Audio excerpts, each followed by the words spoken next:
In this video, I've been asked to review and test out the new all-in-one cooking appliance, the Chefmaker by Dreo. So let's get started.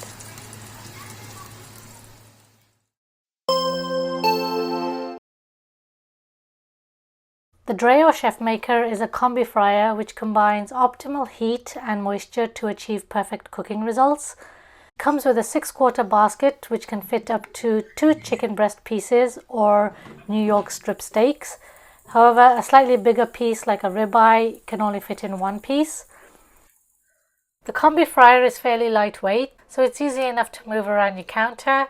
Again, I don't have the exact specs, so I'll just give some rough estimates. The height is around 15 inches, taking it up to the tank height. The width is around 10.5 inches and the depth is about 12 inches. The top part of the unit is designed an inch narrower than the bottom, which gives it a sleek design. And my husband was really impressed and gave it 10 out of 10 for the design. It does look pretty cool, I must say. It has a nice cord length of about 42 inches.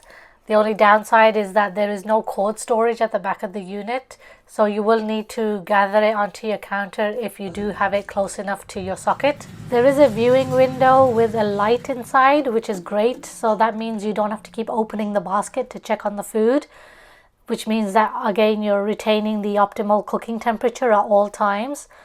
This is the first basket type air fryer oven that I've used that has a viewing window.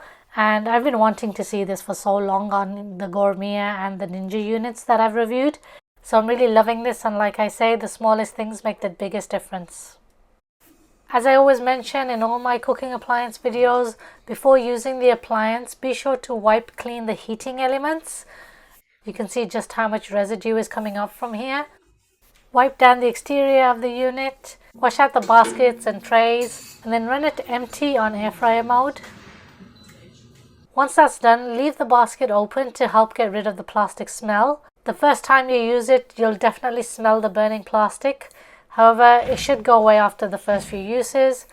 And be sure to leave enough space behind the unit to allow air to flow out from the vent behind. And the unit will mostly get hot towards the top where the heating element is, so don't just assume it's where the basket area is. The display panel is super user-friendly, bright with a nice big font that's easy on the eyes. It gives you all the information you need as it takes you through the cooking stages, and it provides an estimated time remaining. So if you look at each recipe on the list of items here, it'll tell you whether you need the probe or whether you need probe and water before you start cooking. So it prepares you for what you need. As you select the recipe, it'll give you some tips on how to have your food prepped. So it definitely gives you a helpful guide before you start cooking so that there's less chance of the recipe getting ruined. By the way, there is currently a crowdfunding campaign and the early bird price has a 45% discount. If you guys want to check it out, I'll leave the links in the description. There's no way to turn off the beeping sound. Based on comments from my previous videos, a lot of people don't like the sound of the beeps and often ask me how to turn it off. Since the Chefmaker has multiple menus and options to select, the beeping sound might get a little annoying for some people. On the plus side, it's not as loud as other brands I've reviewed. I cooked a New York strip steak, placing it on the grill rack and also adding a few knobs of garlic and herb butter. And I have the option to cook medium rare, medium well or well done, and I selected the medium well option on classic flavor, and that takes about 30 to 40 minutes, and it prompts me to add water to the water tank, and then it estimates 35 minutes cook time. So once done, the steak looked amazing. Just look at all that juice. And the underside just had a few lines on it. It wasn't really seared as much as the top part. So it definitely was really tender to slice through. I was a little disappointed. I could still see pink juices running and I don't really like that. So I was ready to actually pop it back in and cook it for another 4 to 5 minutes longer. But my husband insisted I try it and oh my gosh, it was amazing. My husband actually was blown away and kept telling me that I have to try it. It is so good. And you know, he was absolutely right. I have never tasted steak so good. I never liked the idea of seeing such bright pink in my steak, but this was amazing. It sliced through and so much of that juiciness just flowed out. It was beautiful, I can tell you.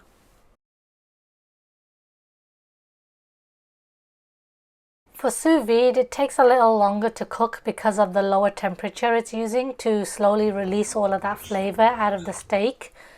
I decided to cook ribeye steak with a well done setting, assuming that it will cook it to the perfect level of pinkness that I had originally wanted with the New York strip, and I was right. And it took about 50 minutes to cook, and you could see just how well the top has browned. And I'm just going to brush on a little bit more garlic and herb butter. And both my steaks were marinated in soy sauce and Montreal steak seasoning and left in the fridge overnight. And then before cooking, I just added some garlic and herb butter.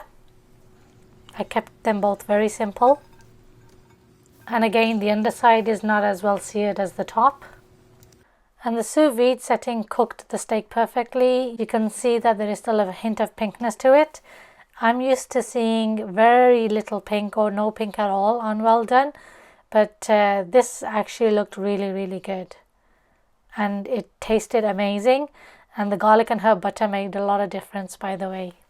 However, I was much happier with the classic flavor, and it was much quicker for me. Unfortunately, I'm not very patient when it comes to cooking food. I'm always looking to get my food done in the shortest time possible, but still be good. And I'm absolutely loving the classic flavor. The Chefmaker is programmed to cook one recipe at a time. This makes cooking multiple foods a little tricky. When I cooked my ribeye steak, I had to leave it out and diced up my sweet potatoes, and chef mode estimated 25 minutes to cook the sweet potatoes. So I couldn't really start eating the steak even though it had reached my desired doneness level, which I mentioned earlier before. And out of habit to shake my food halfway, the sweet potatoes were actually done in 15 minutes. So veggies are a little tricky. You just have to watch over them in case they overcook. But again, it comes down to trying it a few times, and once you're used to it, you'll know what works best. However, there is a workaround to cooking multiple foods, and you can always add veggies at the right time so that both the protein and veggies are cooked at the same time. So I did that here with my chicken and cauliflower. I started with the chicken and then I added my cauliflower when there was 15 minutes remaining on the clock.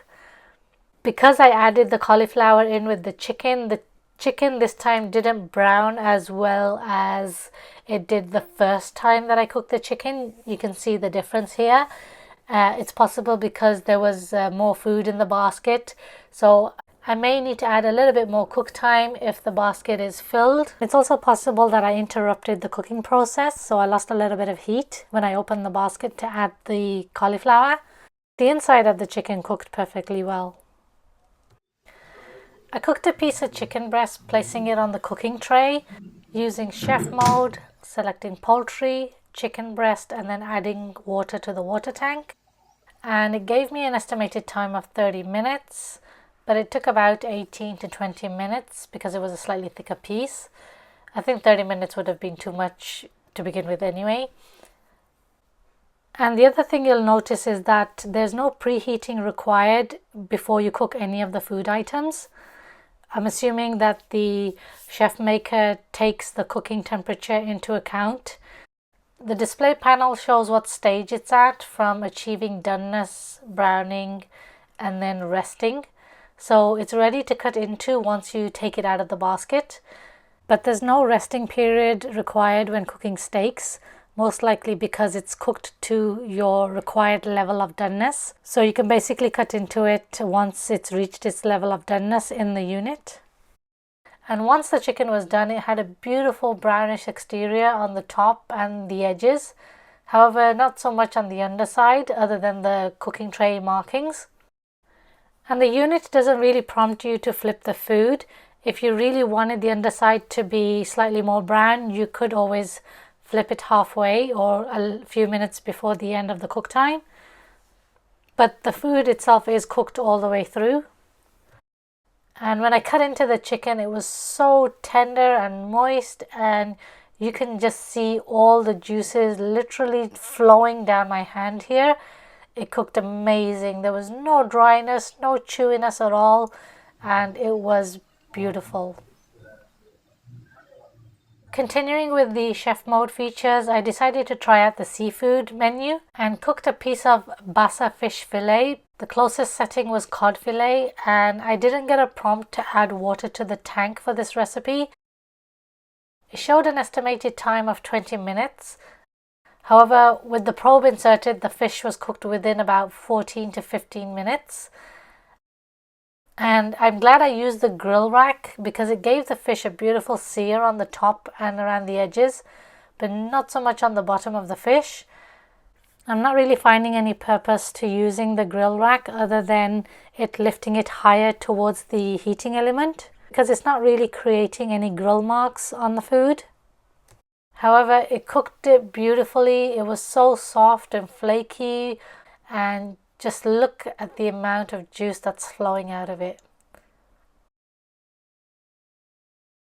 Cleaning the basket is simple and easy. When I need to cook another item right after, I just wipe away the grease before adding my next food to prevent the grease burning and causing any smoke. And when I need to wash the basket, I just use hot water and Dawn dish soap. I never use any liners or foil, and I've stated this in all my videos. I find they hinder the cooking process, they defeat the purpose of air circulation, and also these non-stick pans are so easy to clean, and I just think liners are a waste of money. But you know, hey, that's just my opinion. And you can also remove these silicone edges of the cooking tray so that it makes it easier to clean. And there's also a silicone ring around the lid of the water tank to help you clean underneath there as well. In the settings menu, you'll find maintenance with a full descale option, which is recommended you run every 3 months. Or you can run a 2-minute pipe drain option whenever you need to if you're unsure and you just want to make sure that the unit is clear of water. Depending on how much you've used it, you may just get a slight spray mist like I have here. I love that there is a favorites menu that I can add my frequently used cooking functions, especially when there are multiple steps to select when I'm using chef mode. Unfortunately, I had no success in pairing the chef mode with either of my smartphones, and I was a little disappointed when I learned adding favorites could only be done through the app. According to the manual, I need to be connected to a 2.4 GHz network. It's also possible my Wi-Fi has a bunch of security or firewalls which prevents me from connecting. I'm really not sure. Hopefully I can figure it out, and maybe I'll make another video on this once I figured it out. I like that Dreo still kept the typical air fryer features you see on all the other air fryers. Again, coming back to the versatility of the Combi fryer, which definitely makes it stand out from the rest of the crowd. I'm excited to try out even more recipes, and I do hope to share them with you. You can always follow me on Facebook and Instagram for my recipes. I've spent most of the video focusing on the chef mode, but I did try the classic menu, and I tried the roast function by cooking a couple of pieces of chicken tenders at 375 degrees for about 8 minutes, and they cooked really well. I actually saved and reheated these to eat the next day because there was just too much food cooked, and they were surprisingly still really soft and juicy. I thought they would have dried out a little because they were kept in the fridge and then reheated, but nope, they were still really good. The roast function also gave them a beautiful color, and yes, I did flip these just to see the difference it would make, and you can see that it's nice. It has a nice golden brown color on the top and on the underside.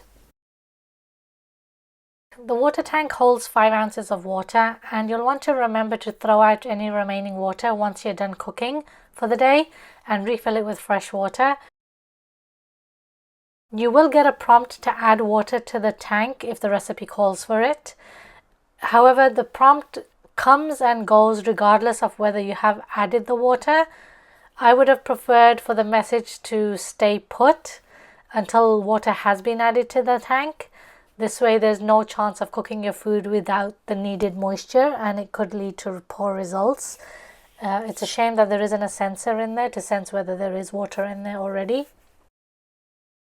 Alright guys, I hope you found my review useful. Please don't forget to give this video a like, and I hope to catch you in my next video.